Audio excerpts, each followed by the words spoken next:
Rahayu, para kadang kita berjumpa lagi pada tayangan Jagat Nalit. Kali ini episode yang ke-55, masih membahas tentang roh akal, dan kali ini menjadi tema yang terakhir dari roh akal, dan semoga bisa menambah keyakinan panjenengan, menambah rasa cinta panjenengan terhadap diri sendiri. Ya, para kadang pada tema yang terakhir dari pembahasan roh akal ini, saya ingin berbagi apa itu akal sehat.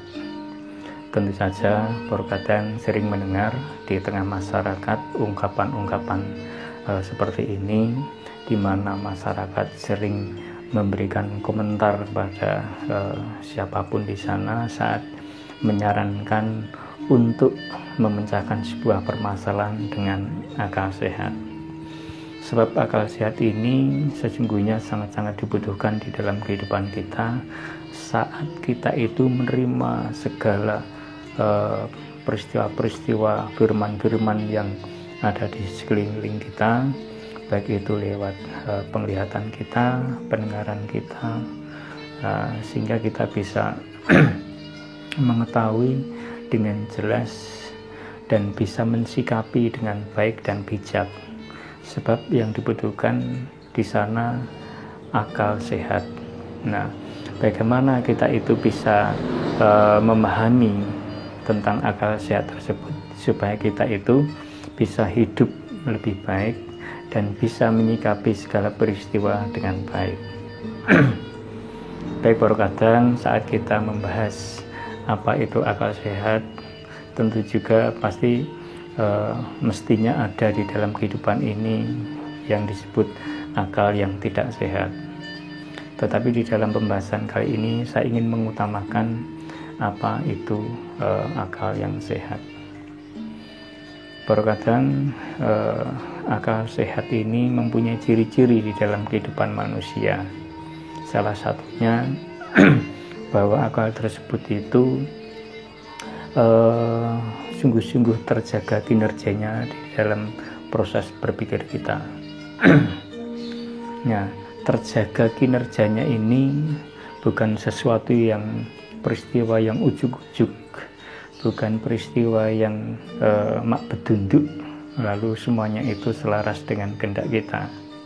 Tetapi akal ini juga harus dibiasakan, akal ini juga harus dikondisikan agar selaras dengan kehendak di dalam diri kita. Maka saat kita menginginkan akal ini bisa terjaga kinerjanya, maka tentu saja kita tidak boleh berhenti untuk melatih akal tersebut supaya bisa mendampingi kita di dalam menyelesaikan persoalan-persoalan hidup.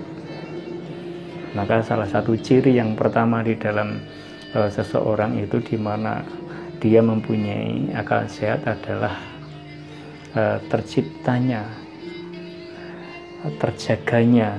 kinerja yang baik di dalam diri saat seseorang itu bisa berpikir dan menghasilkan sesuatu yang sungguh-sungguh bijak dan sungguh-sungguh baik untuk diwujudkan di dalam tindakan.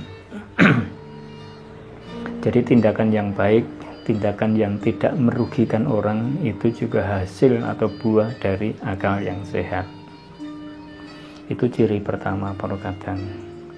Lalu ciri yang kedua, di dalam akal tersebut seperti yang sudah saya jelaskan di episode yang lalu, di dalam akal itu sesungguhnya ada peristiwa di mana akal itu mempunyai kemampuan mendasar yang bisa dipakai akal untuk secara tepat mengambil data-data dan menempatkan data-data itu sama persis dengan apa yang kita kehendaki.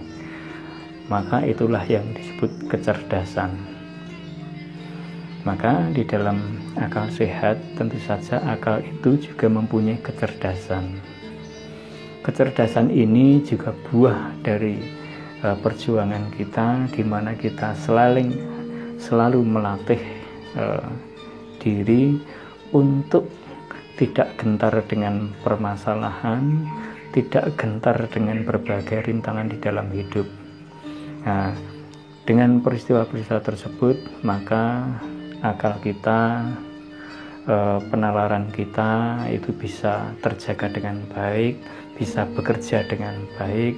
Di dalamnya itu mempunyai kekompakan, mempunyai saling keterikatan, sehingga kedua-duanya itu bisa menghasilkan kecerdasan yang dikehendaki di dalam persoalan-persoalan kehidupan kita. Jadi ciri yang kedua, akal sehat itu mempunyai kecerdasan di dalam kehidupan, mempunyai kecerdasan di dalam berprosesnya data di dalam pikiran kita, sehingga kecerdasan inilah yang bisa menghasilkan sesuatu kesimpulan yang tepat, kesimpulan cara yang tepat yang kita butuhkan agar kita bisa bertindak dan bersikap di dalam dharma kehidupan kita dengan baik. Maka tanpa kecerdasan kita juga hasilnya tidak bisa maksimal, kadang masih banyak kekurangan-kekurangan, masih banyak yang harus dikoreksi, dan masih banyak yang harus diulangi. Maka kecerdasan inilah sangat-sangat menentukan di dalam proses berpikir kita, terutama untuk menghasilkan cara yang paling tepat, cara yang paling benar, dan cara yang dikehendaki Gusti di dalam kehidupan kita. Jadi kita butuh kecerdasan. Nah, itu ciri yang kedua perkataannya. Nah, di dalam ciri yang ketiga, akal sehat itu digambarkan bahwa akal ini selalu terkoneksi dengan data-data ingatan. Jadi akal ini selalu terkoneksi dengan pikiran. Apa itu artinya perkataan? Artinya bahwa akal ini harus selalu tersambung dengan ingatan kita, dengan pikiran-pikiran kita, dengan storage di dalam penyimpanan ingatan-ingatan kita. Jadi tanpa tersambung, tanpa terhubung, tentu saja akal ini juga akan mengalami kesulitan di dalam mengambil data-data dari ingatan tersebut. Maka digambarkan di sini akal yang sehat itu akal yang mempunyai keterikatan, mempunyai hubungan yang terus-menerus dengan sistem ingatan kita. Di dalam pembahasan yang lalu sudah saya jelaskan bahwa di dalam diri kita, terutama dalam otak kita itu ada sistem yang begitu rumit. Di sana ada proses coding, ada proses penyimpanan yang lain, ada penggolongan data juga. Nah, maka akal ini juga harus tersambung di sana. Tidak boleh akal itu terputus, dan tidak boleh akal itu sok nyambung sok putus. Semuanya harus terkondisi, tersambung setiap saat. Nah, ini yang menjadi ciri-ciri bagaimana akal itu menjadi sehat. Nah, karena komponen dari pikiran, komponen dari akal, komponen dari penalaran itu sesungguhnya bagian yang berproses di dalam satu kesatuan berpikir. Nah, untuk itu akal yang sehat harus terhubung di dalam pikiran dan juga terhubung di dalam penalaran. Nah, karena akal ini wujudnya roh parakatan, sehingga roh inilah yang harus terkoneksi dengan budi kita. Nah, maka tugas kita di dalam kehidupan ini jangan melepaskan budi, tetapi pakailah budi ini sebagai sang panuntun, sehingga kita selalu diarahkan pada proses yang benar, diarahkan pada proses yang memang sudah direncanakan Gusti di dalam kehidupan kita. Nah, ciri yang terakhir saat kita memahami akal sehat adalah bahwa akal ini selalu digunakan setiap saat. Jadi bukan saja digunakan saat-saat tertentu saja. Bahkan di dalam permasalahan-permasalahan hidup yang sangat sederhana di dalam kehidupan kita yang sehari-hari pun harus tetap menggunakan akal sehat. Nah, jadi ini salah satu ciri bagaimana kalau manusia itu memiliki akal sehat di dalam dirinya, tentu saja perilaku-perilaku, tindakan-tindakan setiap hari ini juga akan terjaga berkadang. Nah, jadi setiap hari melakukan sesuatu tanpa ada kekurangan, tanpa ada kesalahan. Maka setiap hari kita bisa melakukan dharma kita dengan baik, dan dharma kita yang kita perbuat ini sungguh-sungguh sesuai dengan kehendak Gusti.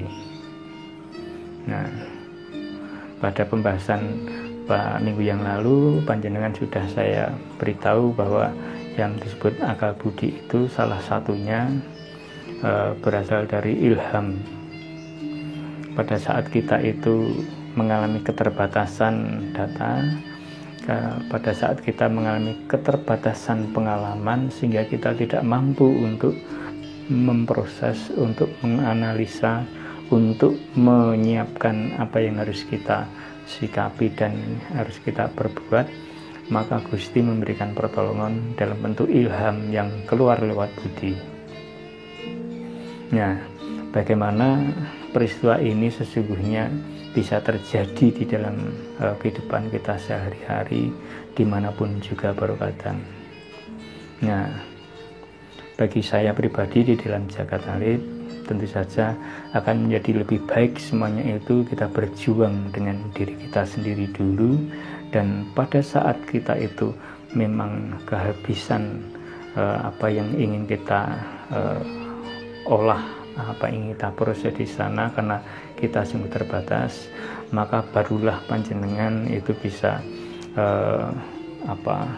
memanekung di dalam diri panjenengan untuk bisa diberikan tuntunan lewat budi tersebut, untuk bisa diberikan pertolongan lewat ilham-ilham yang akan hadir di dalam kehidupan panjenengan.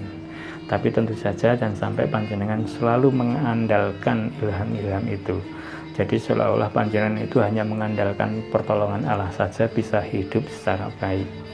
Tapi jalanilah kehidupan ini dengan perjuangan panjenengan sendiri dahulu, dan ini wujud kesetiaan panjenengan, wujud bahwa panjenengan itu adalah umat yang berbakti, wujud dari umat yang teguh.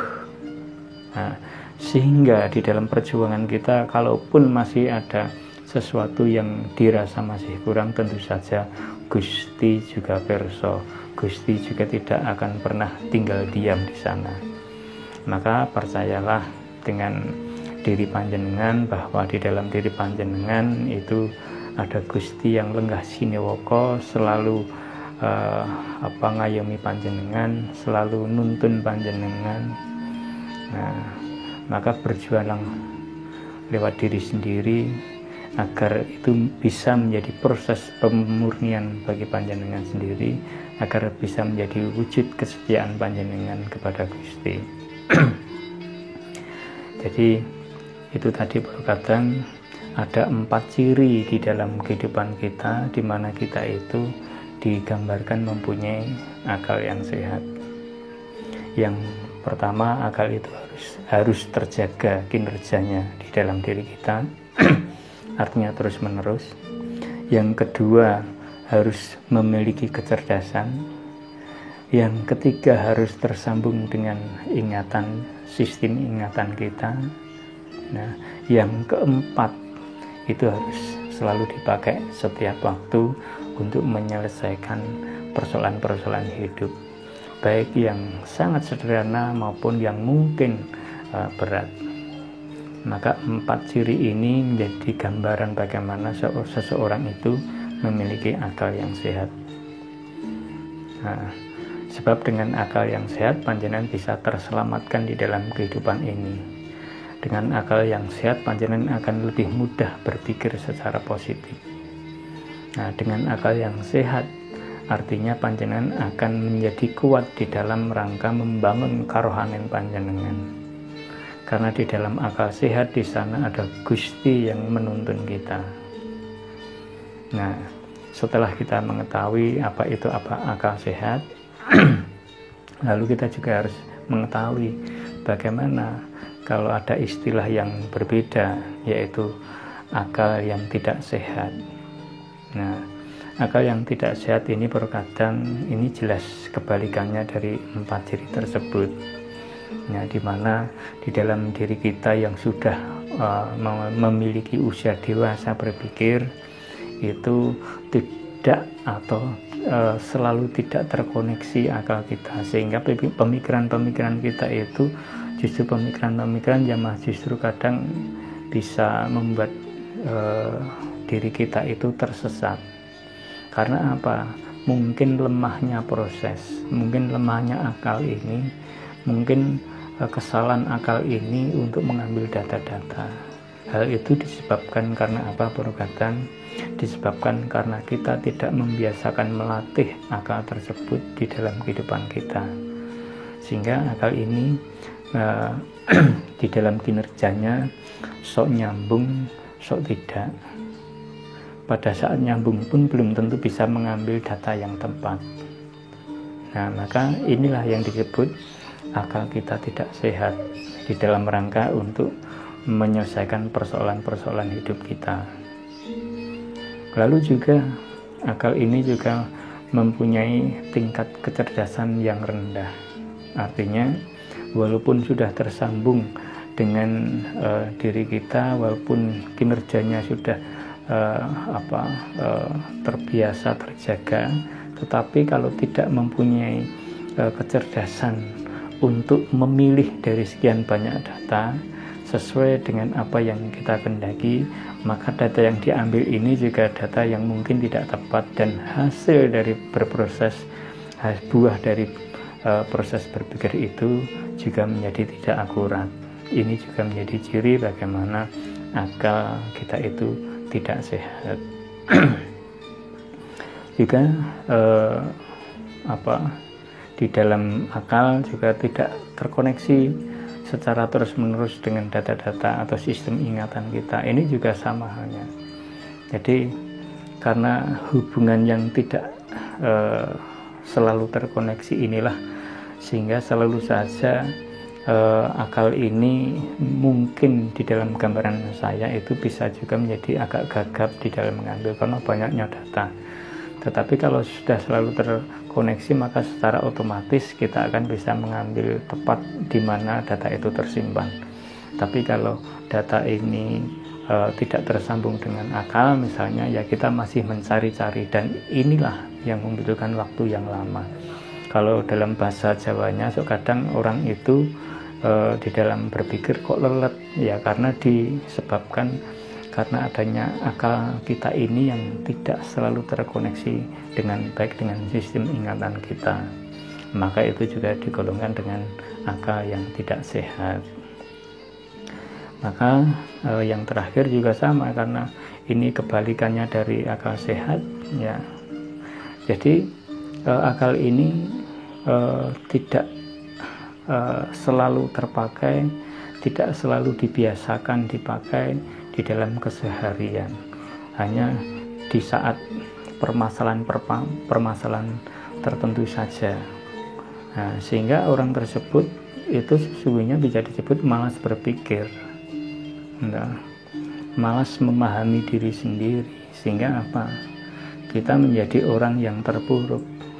Banyak sekali persoalan hidup kita itu menjadi tidak selesai di dalam perjalanan kita.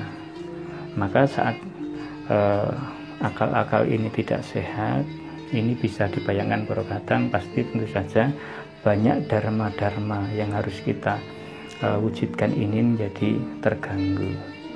Banyak tindakan-tindakan kebaikan yang mestinya dipakai untuk membangun diri dan membangun kebersamaan dengan yang lain menjadi terhambat. Maka tentu saja di sini akan berpotensi di dalam proses pemurnian kita. Maka itulah perkataan di dalam wedaran roh akal. Yang terakhir mengenai akal sehat, semoga ini bisa menjadi kawruh bagi panjenengan semua, bisa memahami akal di dalam kehidupan panjenengan, dan panjenengan bisa memuliakan, karena dari peristiwa itu panjenengan itu bisa bertindak, bisa melakukan sesuatu setiap hari dengan baik. Harapan kita semua tentu saja dalam kehidupan kita harus memiliki akal yang sehat, sehingga kita bisa menjadi manusia yang lebih baik, manusia yang sungguh-sungguh terhubung dengan Gusti dan bisa menjalankan peran-peran dengan baik. Matur nuwun perkataan, kita bisa berjumpa lagi pada pembahasan yang lainnya. Rahayu.